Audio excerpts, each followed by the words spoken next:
शुरू करता हूँ अल्लाह के नाम से जो हमारा खालिक और तमाम जहानों का मालिक है। ये कहानी है अर्तुगरुल गाजी की, जो बचपन से ही बहादुर और निडर था,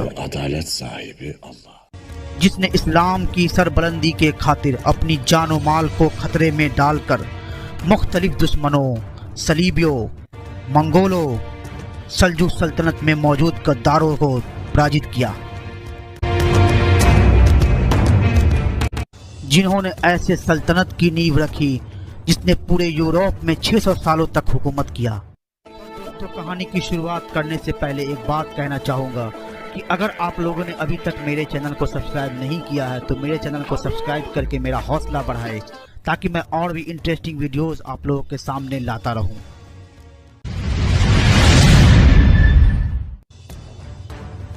तेरहवीं शताब्दी, जब चंगेज खान ने पूरे दुनिया में फसाद और लूट मार कर रखा था, जिसने पूरे मंगोल पर कब्जा कर रखा था,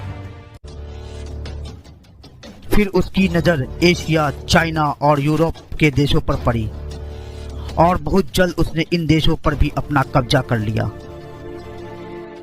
चंगेज खान की सेना इतनी जालिम थी कि वह बच्चे, बूढ़े और औरतों को भी नहीं छोड़ते।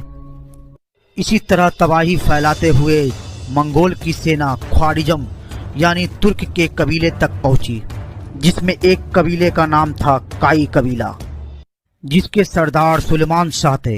ये बात ज़हन नशीन कर ले कि काई कबीले का अल्लाह पर ईमान है और हम उसी से मदद मांगते हैं। सुलेमान शाह के 4 बेटे थे, जिनमें एक बेटे का नाम अर्तुगरुल गाजी था और वह सभी बेटों में सबसे ज्यादा ज़हीन था, जिसकी वजह से सुलेमान शाह उस पर सबसे ज्यादा भरोसा करते थे।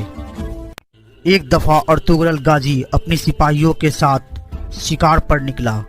तभी उन्होंने देखा कि कुछ फौजी यानी सलीबी कुछ लोगों को कैद करके अपने महल ले जा रहे हैं, जिसके बाद अर्तुगरुल गाजी का सलीबियों के साथ सामना हुआ और उसने उस कैदी को सलीबियों से बचा लिया और उन्हें अपने साथ काई कबीले में ले आए। लेकिन दोस्तों, अर्तुगरुल गाजी ने जिन्हें सलीबियों से बचाकर लाया था, उनमें एक बूढ़े शख्स और उनकी बेटी और उनका एक बेटा था। ये शख्स रोमी सल्जुक का शहजादा गयासुद्दीन था, जिसे शहजादा नुमान भी कहा जाता है, और उसकी बेटी का नाम हलीमा सुल्तान था, जिसके बाद से सलीबी काई कबीले के दुश्मन बन गए और उन्होंने काई कबीले पर कई बार हमला किया। लेकिन अर्तुगरुल गाजी ने इन परेशानियों का डटकर मुकाबला किया और अर्तुगरुल गाजी ने अपनी बहादुरी से सलीबियों के उस किले को जीत लिया, जहां से बड़े बड़े ईसाई पादरी न सिर्फ काई कबीले बल्कि सभी मुसलमानों के खिलाफ एक जंग की साजिश कर रहे थे। लेकिन अर्तुगरुल गाजी ने इन सब की उम्मीदों पर पानी फेर दिया और इस किले को फतह करने के बाद से ही अर्तुगरुल गाजी की बहादुरी की चर्चा होने लगी। लेकिन एक जंग से लौटते समय सुलेमान शाह की दरिया में डूबने से मौत हो जाती है। सुलेमान शाह के मौत के बाद अर्तुगरुल के 2 भाई अपने अपने परिवार के साथ अहलात की एक जगह पर चले गए। फिर कबीले वाले ने अर्तुगरुल को कबीले का सरदार बना दिया, क्योंकि अर्तुगरुल जैसा बहादुर और ज़हीन शख्स कबीले में सुलेमान शाह के बाद कोई नहीं था। जिसके बाद अर्तुगरुल अपने छोटे भाई और कबीले को लेकर अनातोलिया की तरफ चल दिया।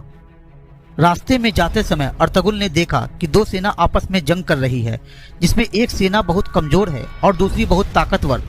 कमजोर सेना हार ही रही थी, तभी अर्तुगरुल ने हारती हुई सेना का साथ दिया। ये जंग थी मंगोल और सल्जुक के बीच। फिर अर्तुगरुल की सेना ने सल्जुक का साथ देकर मंगोलियों को ऐसे हराया कि मंगोल सेना अपनी सैनिकों की लाश छोड़कर मैदान से भाग गई। जिसके बाद सल्जुक के सरदार अलाउद्दीन अर्तुगरुल की मदद से काफी खुश हुए और उन्होंने अर्तुगरुल के कबीले को अंगोरा या अंकारा के करीब रहने के लिए जमीन दे दिया। अर्तुगरुल एक समझदार सरदार था, जिसकी समझदारी के चर्चे दुनिया के कोने कोने में फैल गई। मुसलमानों की सल्जुक सल्तनत उस वक्त बहुत कमजोर हो चुकी थी। एक तरफ रूमी फौज और दूसरी तरफ खूंखार मंगोल। इन दोनों के बीच सल्जुक की सल्तनत बहुत कमजोर हो चुकी थी। ये सल्तनत खत्म ही होने वाली थी। लेकिन जिस दिन से अर्तुगरुल गाजी इस सल्तनत में आए, उस दिन से ये खूब मजबूत होने लगी और तरक्की करने लगी। अर्तुगरुल गाजी ने अपनी हिम्मत और बहादुरी से रूमियों और मंगोलों को लगातार हराता चला गया और अपनी सल्तनत को बढ़ाता चला गया। उस समय ऐसा कोई बादशाह नहीं था जो अर्तुगरुल गाजी को टक्कर दे सके, और एक समय ऐसा भी आया जब अर्तुगरुल गाजी के वफात से पहले उसकी सेना काफी ताकतवर बन चुकी थी। हलीमा सुल्तान से शादी के बाद 1258 ईस्वी में अर्तुगरुल के यहाँ एक बेटा हुआ जिसका नाम रखा गया उस्मान। ये वही उस्मान थे जिन्होंने ओटोमन एम्पायर की शुरुआत की थी। उस्मान भी अपने वालिद अर्तुगरुल की तरह बहादुर, ज़हीन और निडर थे। 1280 ईस्वी में अर्तुगरुल ने वफात पाई, जिसके बाद 1299 ईस्वी में अर्तुगरुल के बेटे उस्मान गद्दी पर बैठे।